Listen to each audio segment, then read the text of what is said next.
జరిగిన తరువాత దక్షయజ్ఞంలో జరిగిన పొరపాట్ల వలన అమ్మవారికి స్వామివారికి భేదభావం కలిగి స్వామివారు అలకజింది బాలుడు రూపంలో వచ్చి ఇక్కడ ఎవరికి తెలియకుండా రోజు నిత్య పూజ చేశాడు. అన్ని జపాలు తపాలు హోమాలు అంటాం కదా, అట్లే జపం చేసుకుంటా ఉంటే ఆయనకి కొండకావూరు గ్రామం నుంచి గొల్లబాంబ అనేటటువంటి ఒక బాలిక గోవులు దూలుకుని వచ్చి గోవులు కాసుకుంటుంటే అందులో నుంచి ఒక గోమాత రైలు వచ్చి పైన ఉన్నటువంటి బాలుడు స్వరూపంలో ఉన్నటువంటి స్వామివారికి అనగా ఈశ్వరుడికి డైలీ పాలు ఇచ్చి పోతా ఉంటే ఇంటి దగ్గరికి పోయిన తర్వాత ఆ గోమాత దూడకు పాలు లేని కారణంగా ఈ గోమాత ఎక్కడికి వెళ్తుంది ఏందని ఆ పాప గోమాతనికి వచ్చి గ్రహించి శివుడు బాలుడు రూపంలో ఉన్నాడు కాబట్టి ఇంక తెలియదు కాబట్టి మనం సామాన్య మానవులం కాబట్టి ఆ మహాతల్లి నాయనా నువ్వేదో పెద్ద యోగ పొంగువులాగా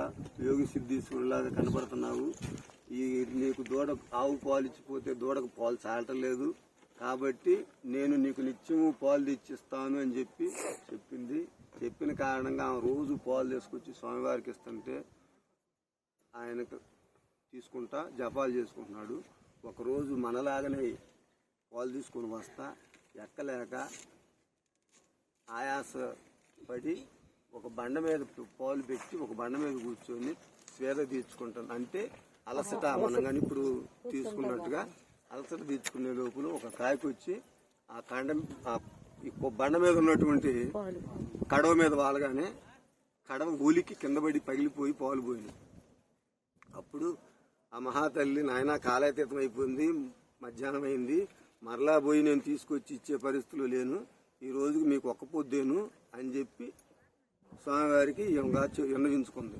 విన్నవించుకున్న తర్వాత ఈ రోజు నుంచి ఈ కొండ పరిసర ప్రాంతాల్లో ఈ కొండ మీద కాకి అనేది కనపడదని చెప్పి ఆ రోజు ఆ గొల్లబామ్మ అనే మహాతల్లికి వరమిచ్చాడు. అప్పటి నుంచి ఇప్పటి వరకు కూడా ఈ కొండ మీద కాకి అనేది కనపడదు. ఈయన ఎక్కడికి వెళ్ళాడా ఏందని చెప్పి పార్వతీదేవి ఎతుకులాడుకుంటుంటే విష్ణుమూర్తిని బ్రహ్మదేవుడిని కూడా ఆమె కూడా కోరుకుంటే విష్ణుమూర్తి వచ్చి ఆ కొండ మీద తపస్సు చేశాడు.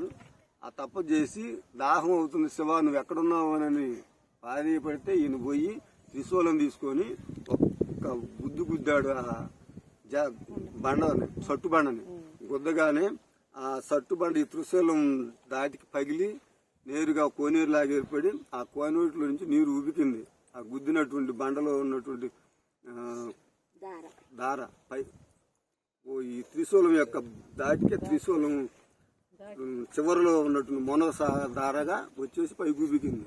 ఆ ఉబికిన దారతో ఆయనకు దాహం తీర్చి ఇచ్చాడు. అందుకని ఆయన అక్కడ తపస్సు చేశాడు కాబట్టి ఇక్కడ నా దగ్గరకు వచ్చి ఎవరైతే స్నానం ఆచరించి ఈ జలంతో స్నానం ఆచరించి బట్టలు మార్చుకుంటారో ఈ బట్టలు అక్కడే వదిలేసి వెళ్తారో అలాంటి వాడికి సర్వపాపాలు పోతాయని చెప్పాడు. ఈయన అక్కడే ఉన్న బ్రహ్మదేవుడు అక్కడ తపస్సు చేసిన కారణంగా బ్రహ్మకి కోసం అక్కడికి దిగాడు.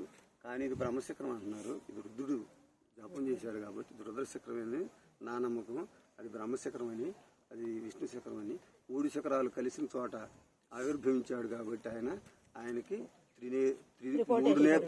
3 నేత్రాలు కలిగినటువంటి త్రినేత్రుడు కాబట్టి ముగ్గురు తపస్సు చేశారు కాబట్టి త్రికోటేశ్వరుడు అని పేరు వచ్చింది. గొల్లమాంబకి కోరిక తీర్చడం కోసమే ఆమె జపం అడిగితే ఆత్మ 1 ప్రభలు నా కొండకు వచ్చినప్పుడు నేను కిందకి దిగి వచ్చి మీ గ్రామానికి వచ్చి మేము కళ్యాణం చేసుకుంటానని చెప్పి ఆ మహాతల్లికి వరం ఇచ్చాడంట.